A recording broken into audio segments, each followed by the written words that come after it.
kasi mataas na yung tubig. Mataas na yung ibang gamit namin, wala na. Simula kasi 21 ng gabi, October 21 ng gabi.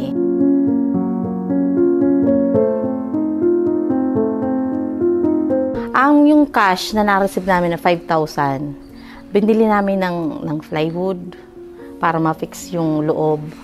Tapos doon sa may kusina, binili namin ng lumber, gamit doon sa bahay. Yung pang-repair doon sa bahay.